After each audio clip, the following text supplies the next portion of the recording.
ఆనందపురం మండలం షోట్యం మండల పరిషత్తు ప్రాథమిక పాఠశాలను సందర్శించిన ప్రజా సంకల్ప వేదిక విద్యార్థి విభాగం జాతీయ ఉపాధ్యక్షులు బొద్దపు బంగార్రాజు సందర్శించడం జరిగింది. ఈ సందర్భంగా ఆయన విద్యార్థులతో మాట్లాడుతూ ఈ పాఠశాల ఈ గ్రామం ఏర్పాటు అయ్యి ఇప్పటికే 107 సంవత్సరాలు అవుతుంది.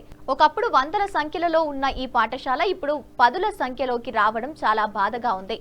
ఇటువంటి పరిస్థితుల్లో ఇక్కడికి బదిలీపై వచ్చిన ఉపాధ్యాయులు శ్రీమతి నగిరి కమలేశ్వరి గారు విద్యార్థుల సంఖ్యను పెంచాలని చేస్తున్న కృషి అమోఘం, అభినందనీయమని, వారికి మా సపోర్టు ఎప్పుడూ ఉంటుంది. నేను కూడా ఇదే పాఠశాలలో చదువుకోవడం నాకు చాలా ఆనందంగా ఉంది. ఇదే పాఠశాలలో పేరెంట్స్ కమిటీ చైర్మన్ గా కూడా నేను సేవలు అందించడం, విజిట్ చేయడం నాకు చాలా సంతోషంగా ఉంది. మీరందరూ కూడా బాగా ఈ సంవత్సరంలో బంగార్రాజు విద్యార్థుల యోగక్షేమాలు అడిగి తెలుసుకుని మధ్యాహ్నం భోజనం గురించి కూడా వారితో చర్చించడం జరిగినది. పాఠశాల ప్రధానోపాధ్యాయులకు తగు సూచనలు, సలహాలు ఇవ్వడం జరిగినది.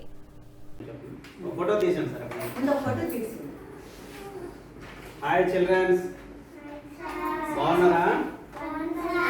బాగా చదువుకుంటున్నారా? నేను ఎవరో తెలుసా? ఒకప్పుడు మీలాగే ఇదే స్కూల్లో నేను చదువుకున్నా. అవునా? నేను చదువుకునేటప్పుడు టీచర్ చెప్పిన పాఠాలు చాలా చక్కగా వినేవాడిని, అల్లరి చేసేవాడిని కాదు.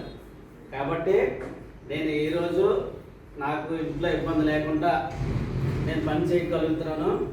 అలాగే కొన్ని స్వచ్ఛంద సంస్థలు కూడా నేను సేవలు అందించగలుగుతున్నాను. ఇవి అన్నిటికీ కారణం ఏంటంటే బాగా చదువుకోవడం.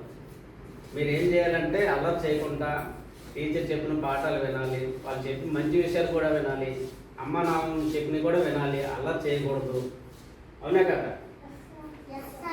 ఇప్పుడు మీరు భవిష్యత్తులో ఒక కలెక్టర్ కావాలన్నా, టీచర్ కావాలన్నా, ఒక డాక్టర్ కావాలన్నా, ఏం కావాలన్నా ముందు బాగా చదవాలి. అవునా కదా? మీరందరూ కూడా బాగా చదివి మంచి స్థాయికి వెళ్ళి మీరు చదువుకున్న స్కూల్ కూడా మీరు ఏదో విధంగా మీకు తగినంత సాయం మీరు చెయ్యాలి.